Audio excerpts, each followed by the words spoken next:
I'm Lissie. And I'm Simmons. We're here to talk to you about stuff. Especially history. We're doing a podcast about history. Hi! We're the Ink Drinkers. Contrary to our name, we don't actually drink ink. We just drink tea and talk about history. So join us as we learn about history. Indeed.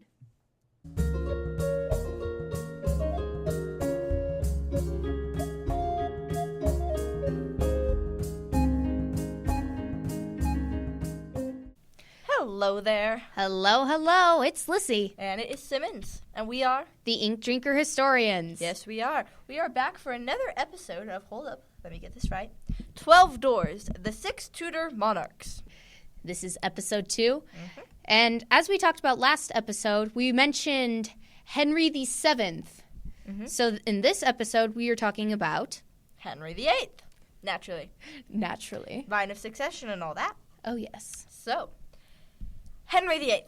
I am sure you have heard of him before. He is rather well known, and not necessarily for good reasons. If you haven't heard of him, maybe you should go study your history again. Mm-hmm. Yes, Henry VIII. He wasn't actually the oldest son. His older brother Arthur was the one who should have succeeded the throne, and he actually did, but he died very quickly after he succeeded to the throne. Actually, no, he didn't. Correction. He died in 1502. He died in 1502, 5 years before he would have succeeded to the throne. I was reading the wrong thing here. So instead, Henry VIII became Henry VIII. He was not like his father. Here's a quote that I wrote down from royaluk.org.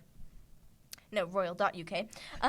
Henry's varied interests and lack of application to government, business, and administration increased the influence of Thomas Wolsey, an Ipswich butcher's son, who became Lord Chancellor in 1515. A butcher's son? A butcher's son became Lord Chancellor, but he was a good Lord Chancellor, as it turns out. So it wasn't a bad thing, but Henry didn't apply himself, and he wasn't being very kingly in what he did. Mm-hmm.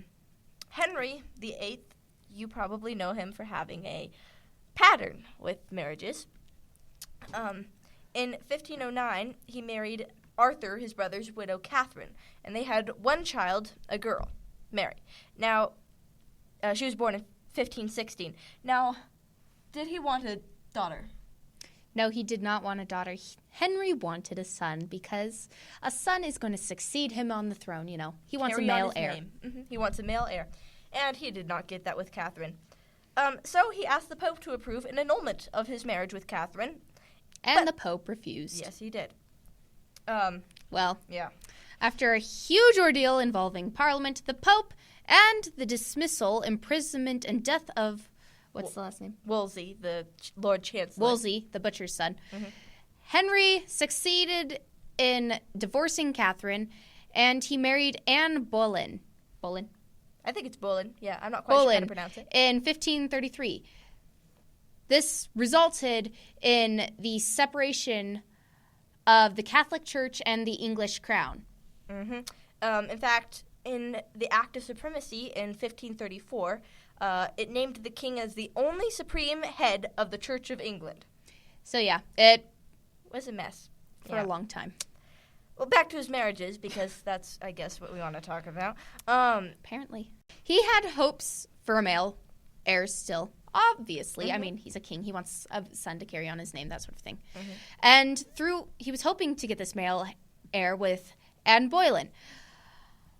But this marriage only resulted in another daughter, who you may know as Elizabeth, as I said a second too early. Yeah.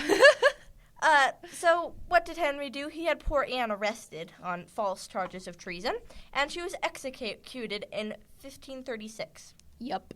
So that he got rid of another one. Mm-hmm. You'll see that this becomes a pattern. Mm-hmm. Sorry. The very next year, Henry married Jane Seymour, who finally bore him a son, Edward. However, Jane died in childbirth, and this broke the king's heart. Mm-hmm. She gave him a son. Mm-hmm, she did give him a son, who we will talk about later in this series. Henry's fourth marriage was a very short one to Anne of Cleves, who he married in 1540. It was a very short marriage, only lasting about 7 months when he divorced her. Yeah, and he divorced her because he said that she was uninteresting and stuff. Mm-hmm. They remained good friends. They didn't have any. They did, huh? I yeah. didn't know this. We did separate work history again. So, so he divorced her, and then married the following year, Catherine Howard. Sorry, folks, having some slight mic troubles. Yeah, then came Catherine Howard in 1541. She was executed in 1542, and she doesn't really play a big role in the history. But one thing to know is that she was between the ages of 17 and 19, and that she was at one point a lady-in-waiting to Anne of Cleves. Yikes. Yeah. Wow. Okay. His final marriage was to Catherine Parr in 1543. He somehow managed to neither kill or divorce her, and she actually survived him. Surprise, surprise. Mm-hmm. Henry VIII died in 1547.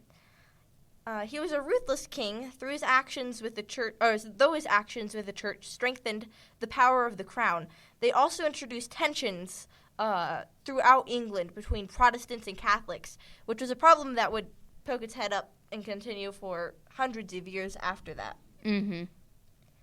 So that is Henry VIII. A very interesting gentleman with 6 wives. With 6 wives. And 3 children, Mary, Elizabeth, and Edward, who we will be talking about in the coming episodes.